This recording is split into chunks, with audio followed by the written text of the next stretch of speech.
welcome to this another video.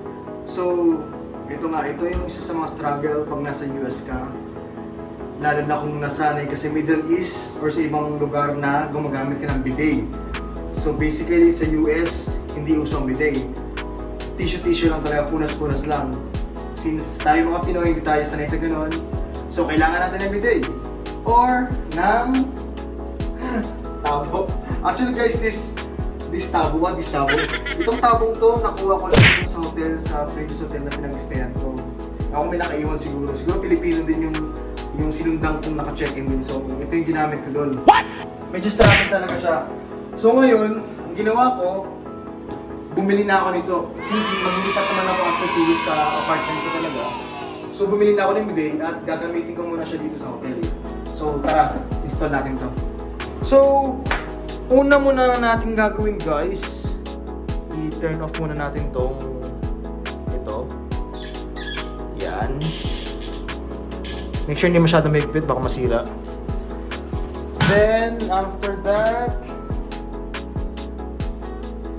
i-flush natin yung natitirang tubig. Yan. Ito, tanggalin natin to. Since na-off naman natin yan, so ito, tanggalin natin to. By the way, maglagay muna tayo ng towel just in case baka kumalat. So unscrew natin to. So meron pang tubig konti. So, eto guys yung laman ng box na to na binili natin, ng bidet sprayer set. So meron tayong hose. Yan.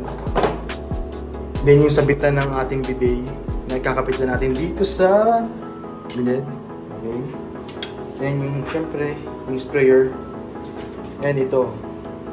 Hindi ko alam kung anong tawag dito. So tara, ikakapit na natin to. So bali ito, kapit natin ito dito. Ito, kakapit naman natin dito sa ilalim. Yan.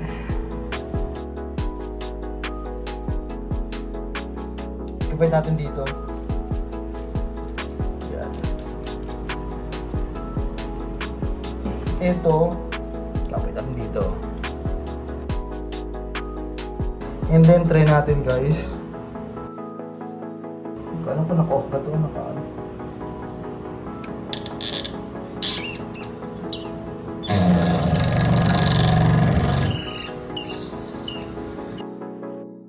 Ito, tapos try natin itong ganito. Yun, naramdaman ko na yung tubig. So ngayon, try na natin. Yehey! Meron tayong bidet. Sa wakas. Ito, kakabit natin dito.